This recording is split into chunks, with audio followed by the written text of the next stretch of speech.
be very, very mindful of the way you speak to yourself, and know that if you tell yourself something enough times, it's going to become truth.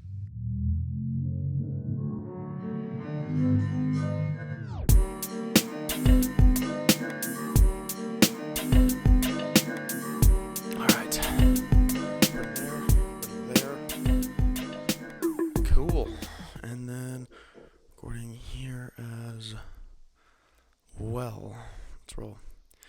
All right. Everything's here. I have notes pulled up. All right. Here we go. I'm going to adjust this. All right. Ladies and gentlemen, boys and girls, welcome back to the Young Minds podcast. This is episode 7, 8. I don't know. I kind of forget. I'm already losing track. That's a good thing. Last episode was Yule Moldauer. Absolute amazing episode. I hope you guys loved it as much as I did. I had such a fun time shooting it, and we're still rolling. On this episode, we have an amazing guest. His name is Mike Taylor. Mikey, as you'll hear me call him here, but amazing dude. Me and my buddy DM'd him wondering if he could come on the podcast, and he said he was more than happy to. So we'll jump into that in 1 second. But thank you guys again for all the love and everything on all the podcasts and all the episodes and the videos. It means the world to me. I really, really enjoy it, and we're gonna hop right into it. So on today's podcast, we have Mike Taylor. He is a retired pro skateboarder turned entrepreneur. He co-founded his first company in 2012 called St. Archer. It was a craft brewery in San Diego that was sold in 2005 to Miller & Coors. In 2017, he founded Commune Capital, which is a private equity real estate firm. They manage 3 different portfolios, one in storage, one in multifamily, and one multifamily and one in lending. Ladies and gentlemen, boys and girls, it's Mike Taylor, everybody. What's going on? How you doing today? Doing well. And you? Well, good. It's Good. the first really nice day up here in Montana, so it's kind of nice to be outside. Oh, perfect. Where in Montana are you? Bozeman. Oh, yeah. Okay. Yeah. I was in Yellowstone about 3 weeks ago. Oh, really? What were you doing up there? I went on a snowmobile trip. Oh, that must have been amazing. Did you go to like the Yellowstone Club is in that area? Yeah. Yep. It was insane. It was so much fun. Oh, that sounds awesome. I've been to Yellowstone a few times, not the club. I definitely would like to go there, but yeah. Well, Mikey, can you give us a little bit of a background? You said you're a pro skateboarder. How long did you do that for? So I officially made it 15 years, Okay. which was way longer than I anticipated. I thought I'd go maybe 4, and then I, hoped for 8, and then I hit 10 years, and I was like, dude, this is crazy, and it went an additional 5. Wow. All right. Why skateboarding? Everyone kind of has that thing that they grow up. Did you grow up doing it, or? Yeah, my personality is like a little bit obsessive. So I'm like definitely the person who gets into something and then gets like all the way into it. Yeah. And that was the case with a handful of things. But for some reason with skateboarding, it just never let up. Okay. Like I had other things where I was super into it for a year or 2 and then all of a sudden just lost interest. Yeah. I think skateboarding was so hard that I just could never master it. And I was so obsessed with getting better that it just kind of never let me go. Really?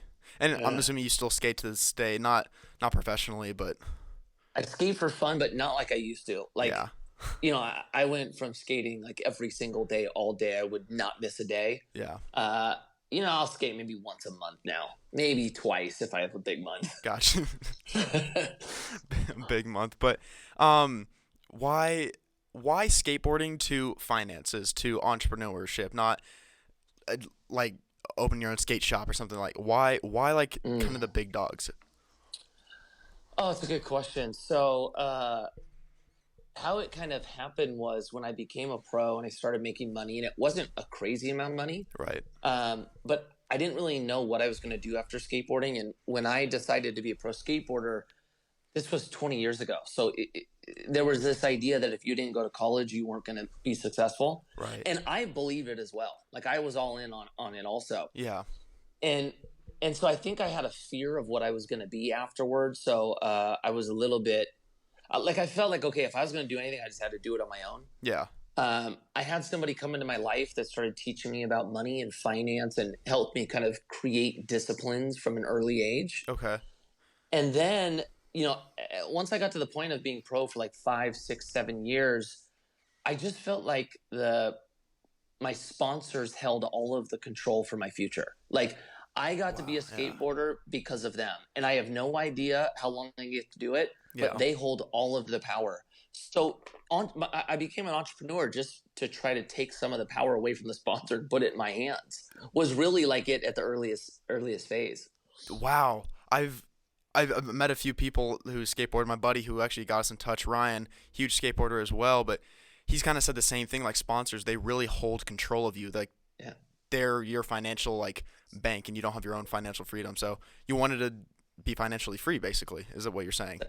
That's right. I just, it was, I wasn't sure. I didn't think I was going to be an entrepreneur. Like Yeah. the entrepreneur stuff was kind of the curveball. Like when I first got started as a skater, and again, I had great help, but I put together a financial plan with him. Okay. And I was just on this like, okay, look, if I live like I'm broke and maximize the amount of money that I could get into investments, I'm going to be good. That's just my plan. Yeah. It wasn't until halfway through where I was like, you know what, I want to start my own company. It's like I actually want to like be a business owner. And I didn't even know what entrepreneur was back then. I just thought I need to start a business. You just need to do Uh, something. yeah. I just Gee. needed to like, you know, create the thing that was going to pay me. Yeah. Yeah. So that I took a stab at it. Nice. So, and you said skateboarding was that thing for you. It was so hard. You wanted to keep pushing, keep mastering it, and you were kind of, would you say, addicted to it a little bit? Oh, not even a little, a lot. A lot of it. um, Yeah. would you say that you found that addiction in starting your own business being where you're at now? Would you consider yourself having an addiction to creating businesses and stuff like that? Yeah, yeah, Yeah. you can say that. Yeah, you know what it is. I've been doing it long enough to. I feel like I figured out what it is. It's just challenge. Yeah. I'm addicted to figuring out challenge, or maybe beating the challenge or Yeah. whatever it is. It's just I love the idea of having to figure something out that I can't do. And business kind of just took the next form once the skateboarding career ended. Wow. Okay. That's yeah. It's very it's funny. There's a lot of similarities. Like Mhm. skateboarding is way more active. Of course, you can get really hurt. It is more of a craft, Mhm. but skateboarding is a lot of messing up, right? It's like A to lot of learn how to injuries, a lot skate. of Oh, hurting. Yeah. yeah. It's just it very rarely goes right. Yeah. Uh, That's a great way that's to put it. actually, and that's actually how business is, right? Like Yes. starting business is so hard. It feels like nothing is working, and that like living in the environment of what kind of feels like chaos. Yeah. That was very normal for me. So I think that's what I liked about business is like, oh yeah, I'm used to this. I'm You, used to you, things not working and having to like push through all of the craziness to try to take an inch. you were just already used to it, and when you found business, it was just kind of a new niche a little bit, you could That's say. right. That's exactly right. Jeez. Okay, so let's kind of go back, kind of go on your timeline. Just, I kind of want to get to know you a little bit. Yep. 2015, you started the brewery company. Is that correct? 2000. Well, we came up with the idea in Or 2011. We started 2012, it in 2012. Yeah, we sold it in 2015. and you sold it to Miller and Coors, which is a huge company. Yeah. So how did starting that and then the journey and then selling that go? Like how did do you think you why did you think you wanted to own a brewery? So I was with one of my friends who was a surf filmmaker, Mm-hmm. and we were just kind of talking about our industries, and we were talking about business and companies, etc. And Yeah. we just like kind of landed on this conversation of talking about a company that had never been done inside of our world. Okay. And we were just kind of throwing out ideas, and by the end of the night he just kind of threw out like we should do like beer. Like beer has never been done by us. Yeah. And I just was like, holy crap, that is psycho. No, beer has never been done by us. And Yeah. and I was just like in love with the idea that we could create something that was going to be the first of its kind in our world. In like the surf space, you mean? It was like themed around surfing It was or skateboarding? No, it was basically like California through our perspective. So it was skate, surf, snow, art, music, culture. That's sick. Uh, yeah, and then you never saw like skaters didn't go do things with surfers, No, and skaters didn't go do things with they snowboarders. didn't Like we combine. were no, Yeah, and this was that opportunity where it was like we were really all coming together to create our own company, and it yeah, was so unique. Like it was just like the idea of beer was just like so fascinating. Like yeah. you know, Because like so you guys would be drinking and you would have it, but like you wanted to create it, and like the idea of creating it was probably was that the fascinating part to you too? the idea of creating it was fascinating. The idea of how it was going to be perceived in skateboarding was I loved the idea of it. Like Yeah, skaters always tend to do the same things. Like we do like skateboard companies and clothing brands and grip tape companies, and it's always like the same category. it's all in that And I niche. loved the idea that we were going to do something that was just so left field, Yeah, and we were doing it in an industry that's actually like mainstream potential, or yeah. let's call it mainstream appeal. So you So were I was being really creative with the business. You took it in a completely different route and made it your own and create. So you were excited for the creative aspect.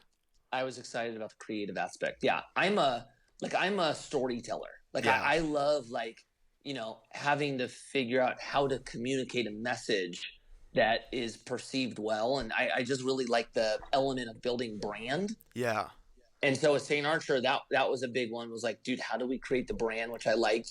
I liked the idea of creating a business that was I was going to be able to have beyond skateboarding. mm-hmm. And then we love the idea of like having to get free beer. Yeah, and then just being able to have your own free beer basically. Yeah, that's right. So That's right. you said you like the idea of storytelling, which I can tell you're very fluent in how you talk. You know Mm, what you're saying right off the top of your head. mm. You kind of would you say you brought your whole entrepreneurship and your business ownership into social media because you have a pretty good following on social media, and I think you have a big influence on there as well. Yeah, it started from skateboarding. And Like, that's what I thought. I kind of stalked your Instagram a little bit, and I went down. I saw your old skate clips, your old photos, and yeah. everything. Yeah, So the whole thing started from skateboarding, and like when Facebook and Twitter and like all of these platforms started popping up, yeah. I was kind of one of the first to jump on it. I was like, wait a minute, I can start promoting myself, and I don't have to wait for the magazines to promote me. Like, Hmm. yeah, I'm all in. Or your You know, sponsors. Yeah, exactly. Yeah. And so I went pretty aggressive on social media just to build my skate brand, Yeah. and saw such a big impact from that. Okay. And then when we launched St. Archer, we used social media to basically build our business. Like, dude, we built St. Archer on Instagram pretty much, and we Wow. saw In so much value 2012. in 2012 because there was no Wow. influencer marketing back then. No, there wasn't. And so we Hmm. saw how powerful it was to have a platform and use that platform to build a business. Yeah. So I was like, I recognized the strength of it, but until that point, it was all based on me being a pro skateboarder. Yeah. I didn't start talking about business or finance till about 4 years ago. Really. So Yeah, and I had to transition this thing. Like I built yeah. a whole brand that wanted to see me skateboard, and it wasn't like, oh, okay, I'll just start a new account A and new I'm going to start page. talking Yeah. to. Yeah, so it was a little bit tough. I had to kind of, steer Shift the it. ship. And Yeah. would you say the shift went smoothly, or did you notice a huge loss in followers, a huge loss in content, or Oh, that's a good question. It went as smooth as it possibly could have gone, that's great? but I knew what was going to happen, Yeah. right? So like when I started thinking about, okay, I've got to shift this brand. I was pretty, I don't know, calculated, I'd say, Okay. with how I was going to schedule out the process. So I was Hmm. pretty much 8 months ahead of my social media for about a year and a half. Your postings, you mean? Yeah, so like Okay. what I was posting and what I was doing in real life, there was about an 8 month gap there. Wow. So And you had that and planned out. I had it very, very planned out. And basically my idea was I can't just all of a sudden flip the switch Yeah. and go, I'm talking about business or I'm talking about money now, You need to right? do it in a kind of a smooth I flow a little bit. I tried to do it in a very smooth flow so that people saw the natural evolution, and I tried to take them with me, Yeah. right? But I knew at the end of the day that there were people that followed me to watch me skateboard, and there was no way around it. I was going to have drop off. Yeah. And so that started happening, and it still happens. Like, I've probably lost, I don't know, maybe 150,000 followers since I started doing this. Wow. But I'm good with it I was gonna because it's say like, you're doing what you love though now, and you were doing what yeah, you loved back then. yeah. The way I look at it is like I have a purpose in why I'm doing this, and Mm-hmm. and what I'm doing is not for everybody, and I understand that. I can't be upset if people leave. Right? Right. That's one. Okay. Two, I totally like. I understand it. Like, no hard feelings. But the big thing was like, I have all these people that are following me to watch me skateboard, and if they're sticking around, they don't care about finance.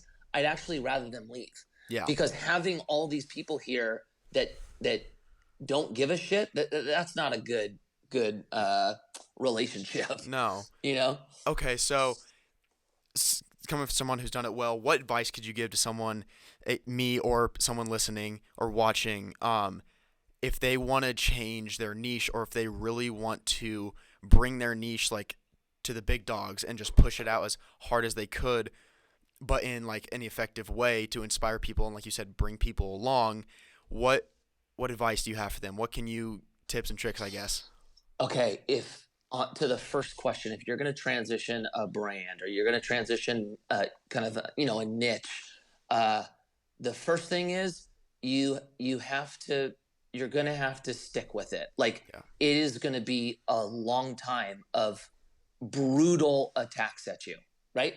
You are going to get punched over and over and over and over, and you cannot give up. Okay. So expect what's about to happen. You're going to go through the challenge of engagement going down and questioning yourself. Am I doing what I should be doing? And also you have to be prepared for you missing like the dopamine rush, Yeah. right? Like, I post a video, it goes nuts. I get praise. I feel awesome about myself, Yeah. right? You Yep. are going to have to get comfortable going into the world of no one gives a shit. Should I just post a skate clip? Should I just get some love? Yeah.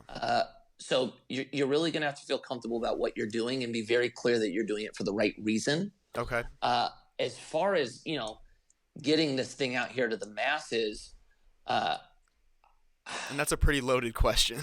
yeah, I think it's like you double down and you stay on your consistency, right? Yeah. I am not stopping in anything. Once you start seeing that haters are there, Mm-hmm. and people are starting to attack you, that is your moment to go, okay, time to triple down. You're doing it right, Right? and You and you have to use that momentum as pushing harder, Mhm. not even maintaining, right? When people start attacking you, that really is your moment to step on the gas even harder.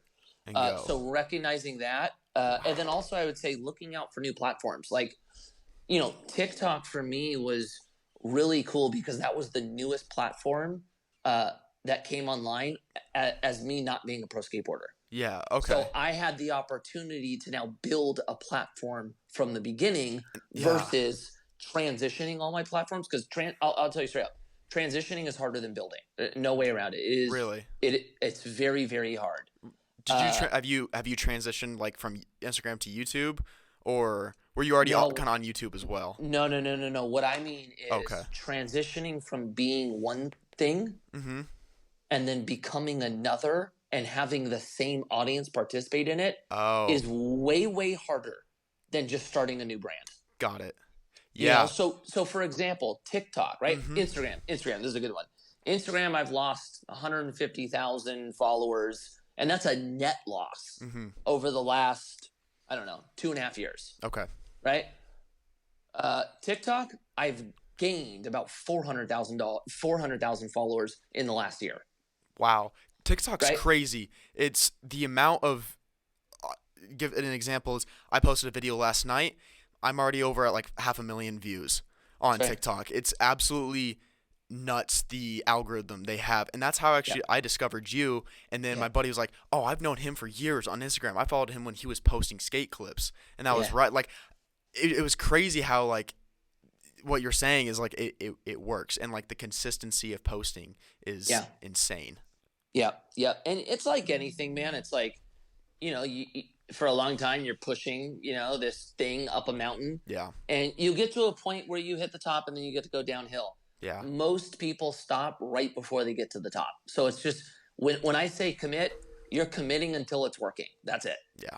And I like what you Till it said. works, you keep going. Like you said, is once you notice haters are there, keep going. I've never Oh, heard that before. That's a great slogan or a motto to go by. and look, it's so true because I have a friend who does interior design, Okay. right? And we were over at their house 2 weeks ago, and I was like, "How's social media going?" She's like, "Oh, I went dark two weeks ago," and I was like, "Why?"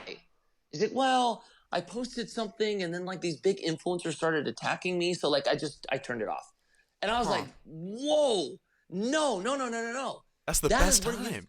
exactly." But it's easier said than done. When you're being True. attacked, it becomes emotional, and you start becoming defensive, and you don't want to go through contending. Yeah. But like really, if you're going to build a brand, that's the space you want to be in.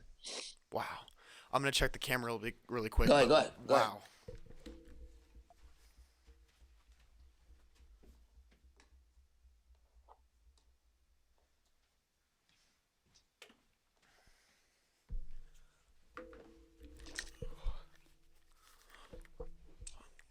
Alrighty.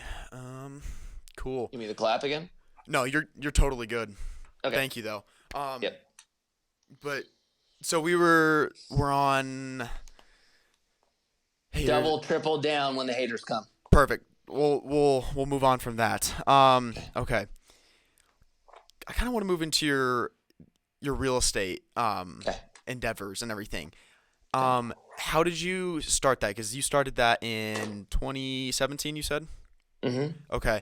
How did you move from making craft beers for surfing skateboarders in California to going to make a huge real estate company? Yeah. um. So, dude, it was like the brewery, man. It just started with an idea, Okay. uh, and then I had to spend time figuring out what that idea meant and how to make it a reality. The thing though is real estate is it works very similar to business. Yeah. Like what we went through with St. Archer and everything that I learned in that process definitely helped me with real estate. There was just some components of it I had to learn, but a lot of it works the same way. It's like business is business, Right. right? You have Right. money coming in, you have a cost or expenses. You need the money that you're making to be higher than the expenses, and then you manage. It's It's all kind of the same. it's all relative in a sense. Yeah. So Exactly. basically, I came up with this idea that I could create a company that would help my community, which was skateboarding, uh, prepare for retirement 1.0. And Okay. for skaters, like we're terrified about the afterlife. Like we are Yeah. so scared about what happens after skateboarding. And for me, my experience was so different because I had somebody that came into my life that helped teach me about finance, Mm-hmm. helped put together a plan, taught me about assets, gave me opportunity to participate in. And so I wanted that to be a component of our business was education. And then I also wanted opportunity for people to partner with me in Mm-hmm. the deals that I had my money in. And when I started thinking about what those opportunities were, I wanted, a risk adverse investment because I wanted skaters to be able to have an investment that they could count on. Okay. And skaters usually swing for the fences, right? Yeah. I'll put it all on the line. I don't care if I lose anything. I didn't want that. All or Like I nothing. Yeah. wanted, yeah, I wanted to like really teach them about, asset allocation and, diversification, etc. Yeah. And I wanted real estate to be the vehicle because that's the vehicle I put most of my money in. Okay. And so once I knew what I wanted to do, I started working my business plan. I started building out the concept, what was going to separate me from others, what our purpose was. And then that like kind of started the due diligence phase of like, how do I build this? Yeah. And you built it, as I kind of see, is all on Instagram, kind of like you did with Archer.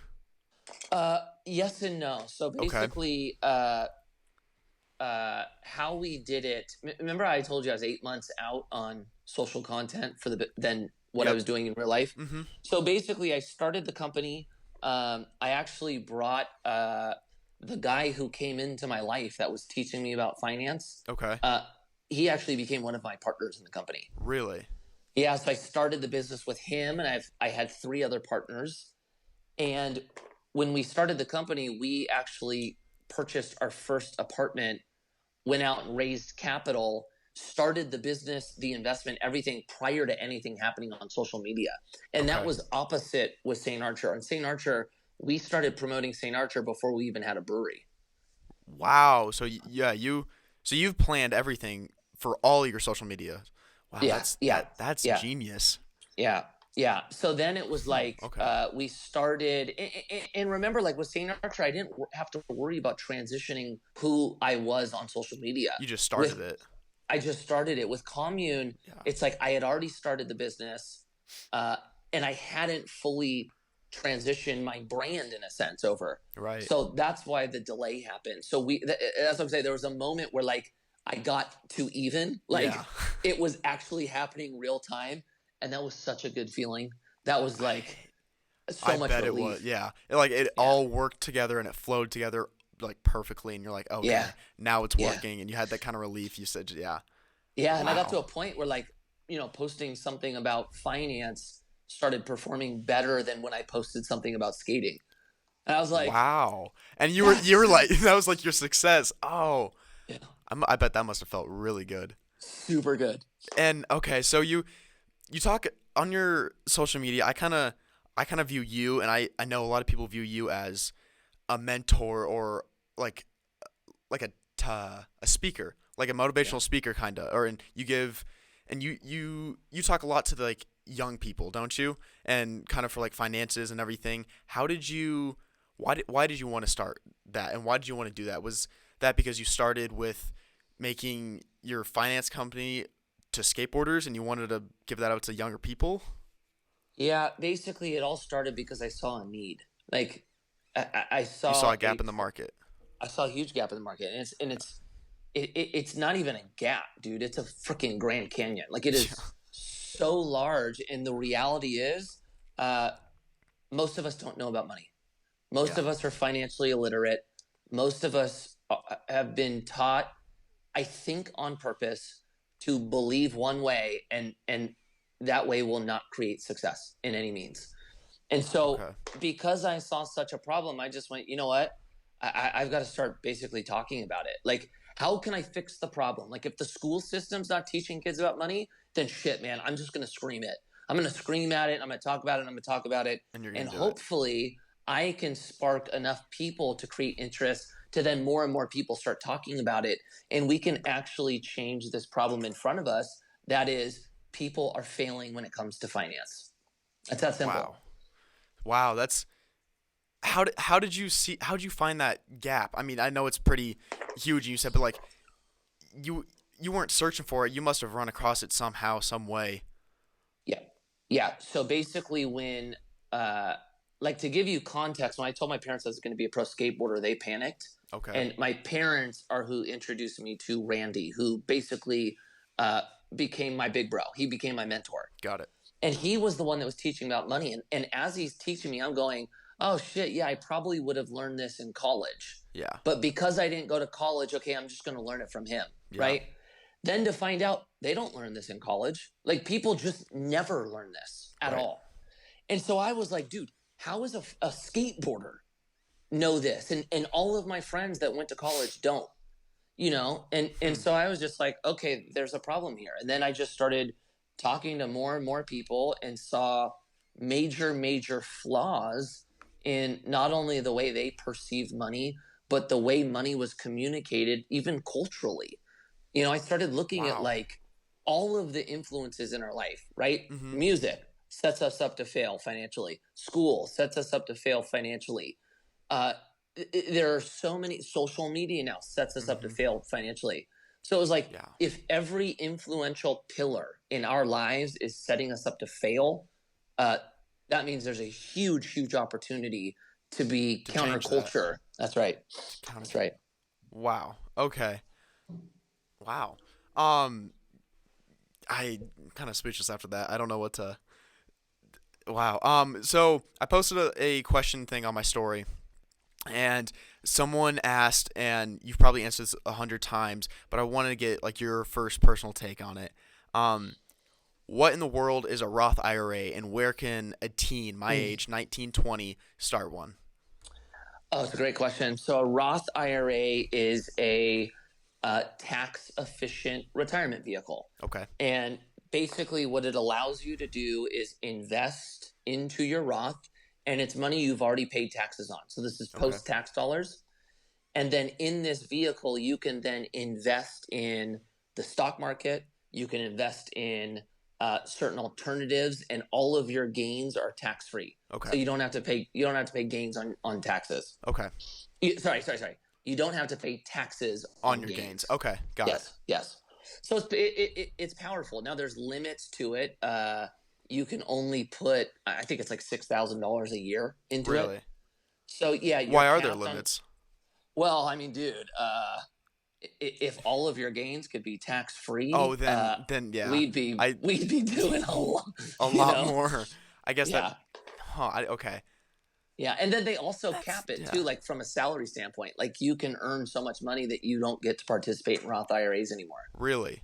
Okay. Yeah, So yeah, they're smart with it. They're not just giving out there to anybody. But can a 19, 20-year-old what are the yeah. requirements, or like Y- what do y- we need to start?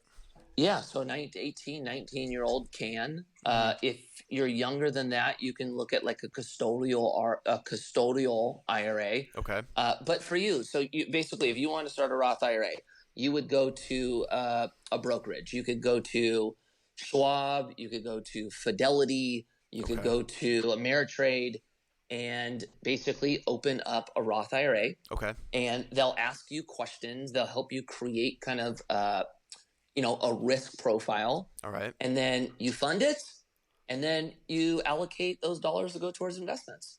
Okay. Seems kind of simple to start, fairly easy. You just kind of let it sit and grow Yeah, until. so yeah, because it's a retirement fund, Mhm. it's I mean, this is long term, right? Like Right. you're not gonna take your money out till 59 and a half. Like, you could take out your contributions, but uh the gains, this is long term. They're locked in. Yeah, so the idea is, okay, if I start funding this when I'm young Hmm. and I let compound interest do its thing, which time is its best friend, Yep. well, dude, now you include tax-free growth. This is going to be powerful. This is going to be a huge amount Yeah. when I get to that point of retirement.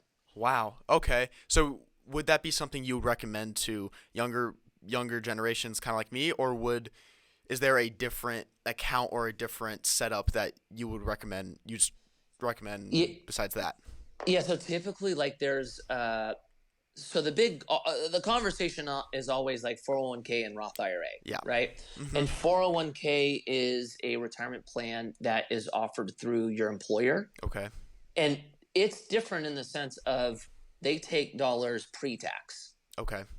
right? So everything you invest now, you're gonna have to pay taxes on when you withdraw, Later. Yep. right? Later. But a lot of times employers will give you a match. Okay. So they'll say, hey, dude, we'll match you up to a certain point.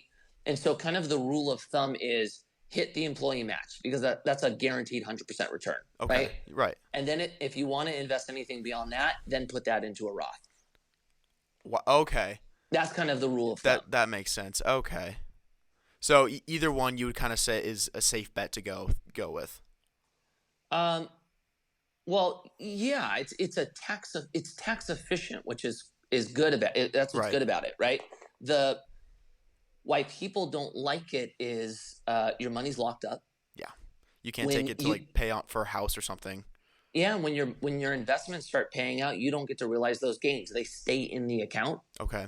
So you'll hear people say, "Yeah, but my money's locked up," right? Yeah. But it is tax efficient. The other thing is, like, you're like with a 401k, dude. You're typically limited on what you can invest in. Okay. With a Roth IRA, you have a little bit more flexibility on investing, Okay. and so you're invested in the market. So the market can be volatile. Mm-hmm. The other thing on a 401k is you're assuming that you're going to be in a lower tax bracket when you retire, right?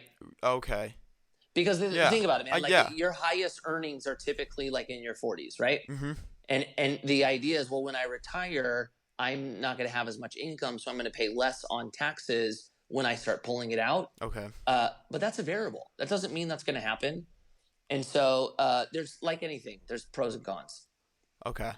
Yeah, thank you for that. That's actually very, very. Did that make sense? That makes a lot of sense. You explained it Good. very, very well, actually. Okay. Um, I can't remember if I asked you this. Why real estate? Why, why real estate? Why investing? Why'd you want to go into that field? Because sometimes it can be really high reward, or sometimes it can put you in the dumps. Yeah. So I chose real estate as far as creating a business around because of the experience I had investing in real estate prior to this business. Okay. Uh, I love real estate. Like Yeah.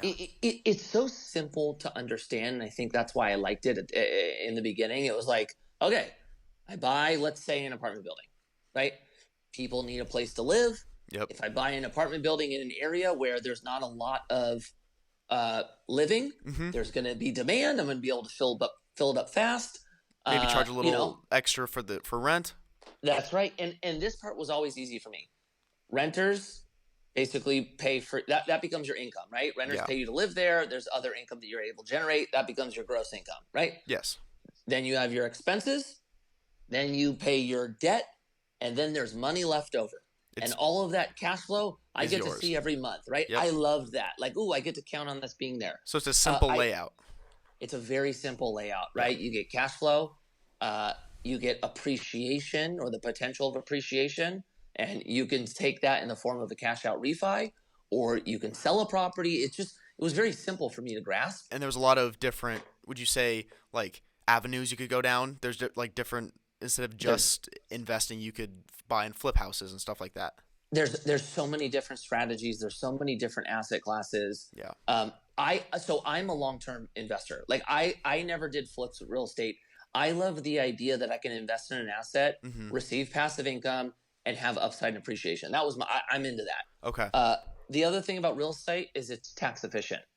Yes, You it you, is. you, you get opportunity to keep more of your dollars. I love that.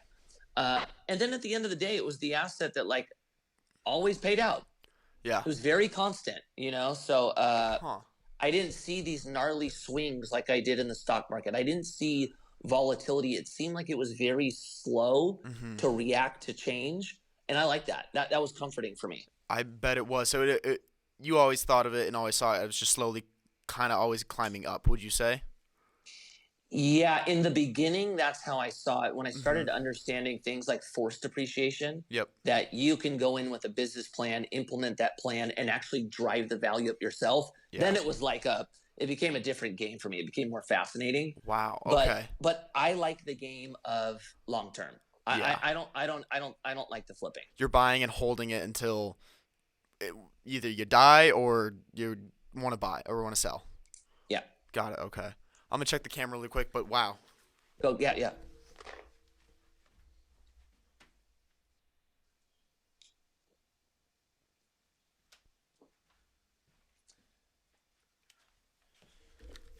And then the other thing about starting the business of real estate was when we did St. Archer, we told everybody there's a very good chance we're going to lose all your money. Really? So You told your yeah, investors that? all of them. Hey, there's a good chance we're going to lose your money. So only give us the amount that you feel comfortable losing. Okay. Right? Yeah. Uh, I didn't want to take that type of risk when I created an investment like this. Like I was That's looking at smart. it as how could I create an opportunity where athletes, this was the beginning, it was for athletes, that athletes could put their money in and know it's going to be there when their career ends. So Got it. I wanted a risk adverse investment. Yeah. And so like with startups, like I still participate in those. Like I love the startup game. Yeah. It's just a much smaller percentage of my portfolio, Mm-hmm. and it's always viewed as I'm okay if I lose this money. When I invest in real estate, that is not the model. It's a totally different strategy. What is your strategy for? It's just buying and holding. Is that what it is, Yeah, or? yeah. Basically, like when I look at a real estate project, uh, dude, we're really just asking ourselves, like, is there going to be demand for this in 10 years? Exactly. You know, and am I going to hit the rents I want to hit? And if the answer is yes, then like I don't mind if there's a market correction No. because I have an asset that cash flows and there's nothing that forces me to sell it. That'll keep. That's not Yeah. the case. Yeah, Yeah. that's not the case with business, Yeah. right? Business, like, dude, the first sign of like hard times, it's very hard to make a business work through it. Real Yeah. estate, that's not always the case, especially if you do it correctly. Okay. And wow. So you have anywhere from what apartment buildings to houses that you're renting out with your company, and are they just in California or are they all around the US or Yeah, so we do, as far as the things Mhm. we own apartment buildings and storage units. Those are the only two asset classes. Storage units? That's a Yep. genius idea too. So it's basically the same way you're paying people to store their stuff there. Yeah, exactly. That's it, and they kind of forget about it, and they act don't they act as it's kind of like just a normal expense for them? Yeah, it's like human behavior and just the reality that we are hoarders and we don't want to let things go. My mom has Uh, told me the same thing. Yep, yeah, everybody just has the stuff and they don't want to let it go, and that's they're right. willing to pay for it. That's right. So Yeah. basically, the storage seems to perform pretty well in any market cycle, Okay. which is cool. And That's then, very nice. just to go in on our model, what we do on the storage side is we buy big box retail that goes vacant, goes dark. So Okay. like when a Kmart goes dark, when a Walmart goes dark, Sears, grocery stores, we target those type of distressed assets, and then we leave the shell, and then we basically build storage units inside. Inside of the store, the abandoned store. Yeah. That's So very, very smart. So you that's don't the build from that the ground up. not we have, Hmm. but that has not been our strategy for some time. Wow. And then on the Yeah. apartment side, we've been buying or targeting malls, like dark malls, malls that go vacant throughout the nation, Malls for and, apartments, really? and scraping the mall and then Oh, building okay. apartments on it. Yeah. Because malls normally have a lot of acreage and a lot of land. So. Yeah, so basically, like, do you think about a mall, right? Like, Hmm. malls used to be like the staple of a city. It was Right. like, dude, front and center. It was the experience. Yeah. And now you have all of these Class C and Class B malls that have kind of become an eyesore, Yeah. and it's just like it's a pain point now for the city. So, kind of Yeah. what everybody started doing is like, what do we do with these spaces? And you have some groups that are going, we need to reimagine the mall experience and create this new thing. And at least how we look at it, we go, wait a minute, there's prime real estate that's distressed. And if we could find that in an area that needs living, Hmm. let's do You're this. all over it. So Yeah. you And just so that's found what we do. so you just found a different way to use that land. That's And right. because they're abandoned and they're like distressed, are they cheaper to purchase? I Yep. that makes a lot of Yep. sense. And are they Yep. on auction, or are they just does like the bank basically put it up for sale and you can bargain it down, or It, how that can be all over the place. that can okay. Yeah, the one that we're working on right now, we bought from an owner. Got it. Okay. And where are your locations? We're all over. So All over we the have, US. yeah, we have a storage unit in California. We have an apartment in California, and then everything else is out of state. Wow. So this mall conversion is in Ohio. Okay. Uh, uh, the newest property we purchased was about 6 weeks ago in Iowa. Where in Um, Iowa? Urbandale. Got it. Okay. Families from Iowa. That just nice. Okay. Yeah, yeah. So we're nationwide. Nice. Okay. Do you know how many properties off the top of your head? Off the top of your head? On the storage side, we have about seven, and that makes up about 6,500 units. Wow. And then on the apartment side, this mall conversion that we're building, it's about a little over 800 units. It's a pretty large project. Just on that one lot? On that one, yeah, Wow. yeah, That is a it's a big big one. project. Yeah, Wow. yeah, I bet you're happy on that a little bit. yeah. We're stoked. I Yeah, I totally. bet, dude. Yeah. All right, another question someone asked was this is going to be interesting cuz I'm currently in college, but what are your thoughts on college? Oh, my thoughts on college are there's a huge chunk of people that go to college that shouldn't go to college, Okay. and there's another group that should. But the Okay. problem is, a lot of us ask. Let me take a step back. Okay. For whatever reason, kids are always asked where they're going to school. Where are you going to college? Where are you going to college? Where are you going to college? Mhm. Right? Yep. They're very, very rarely asked why are they going to college. Yeah. And if you don't know why you're going, how do you assess if college Right is for you. right for you or not? Exactly. Yeah. So what I think is if you can answer the why and you know what you're going to do, and college will help you get there, Yeah. or you have to go to college to get there, Yeah. then okay, Then college that's is for you. yeah. Now, to the next step, though, you need to seriously, seriously look at student debt and the amount of debt that you're going to take and really do due diligence on the career path you're headed down. And if that is actually going to produce enough of an income to pay off this debt and be worth it, And if you'll right? be successful in the long term. That's right. And then for people who look at it and go, you know what, I can get there without college, then do not go to college. To me, it's that simple. Yeah. So it's like There's too much opportunity now for you to make a lot of money and not go to college. And that's yeah. not to say you shouldn't go. It's just be very clear on what your path is, see if you I was need it or just gonna not, say and then make the choice. So it's basically black and white and where you're at in your path in life, basically. That's right. Got it. That's right. Okay. That's exactly right. Yeah.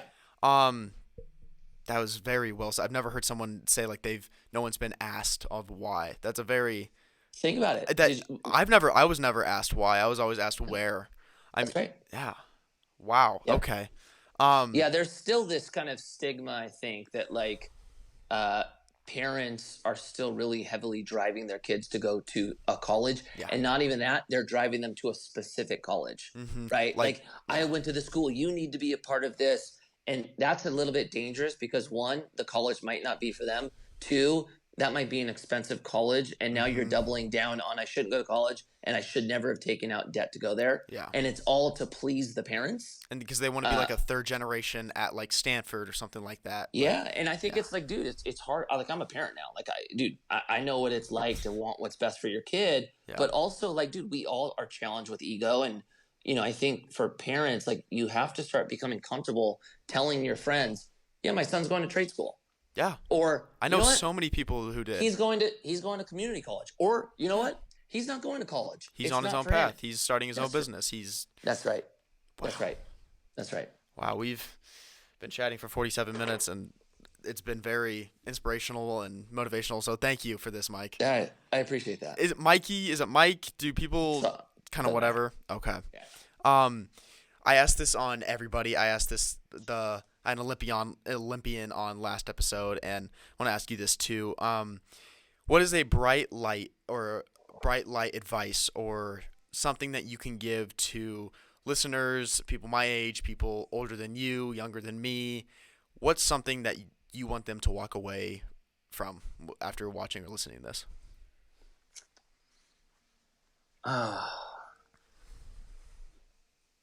That's such a good question. It's a loaded question. I'm sorry. Oh, man. I would say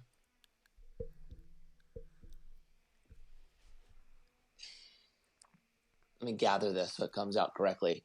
Oh, good. I would say be very, very mindful of the way you speak to yourself. And know that if you tell yourself something enough times, it's going to become truth. And that can be a lie that you tell yourself, right? Yeah. You know, the idea of if you tell yourself a lie over and over, it ends up becoming reality. It. Yep. That is true. So be very careful with how you talk to yourself. And if you're talking to yourself in a way that holds you back or limits you, you have to start changing the way you think. And if you totally believe that you are not capable, that you cannot make money, that you cannot build a business, that you can't be happy, if that's what you believe, start lying to yourself. That you can make money and that you can start doing it. Even if you don't believe it, start lying to yourself. And what's going to start happening is you're just going to start believing it. Okay. And you have to believe it's possible to even have a chance accomplishing anything. So it all starts here. So I would say audit the way you speak to yourself and only put information up here that drives you forward. Wow. You're a deep thinker, aren't you? Would you consider yourself a deep thinker? I consider myself obsessed with improving. And when I realize that the more I understand myself and my weaknesses, the easier it is to recognize them and then try to improve. Yeah. I started thinking more like this, but it's all an obsession to try to be better. I I get that. I mean, I think everyone should improve to be better, and you learn from your mistakes, and you learn from if you did something really bad, then yeah, it could be a bad thing, but you learn from it. Now you're going on and improving in your life. Yeah, that's right. Wow. That's right. Well, Mikey, I think we're gonna wrap it up, but thank you for that, and thank you for everything you've said. It's amazing, and I just thank you for coming on. It means the world to Oh, me. I appreciate it, brother. Thank you. Awesome. I'll chat with you soon.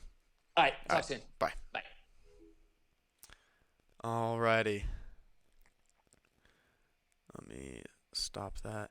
Ladies and gentlemen, that was Mike Taylor, everybody. Oh, I'm speechless. This happened after the last episode. He describes things in a very unique way. Like I have to go and really think about it. That was really cool. Mike, if you're watching the end of this, thank you for that. That was awesome. I hope to keep in touch. That was great. I hope you guys took something away from that. Financially on the business side or finance side or questions that I asked and stuff like that. I hope you really took something away from that.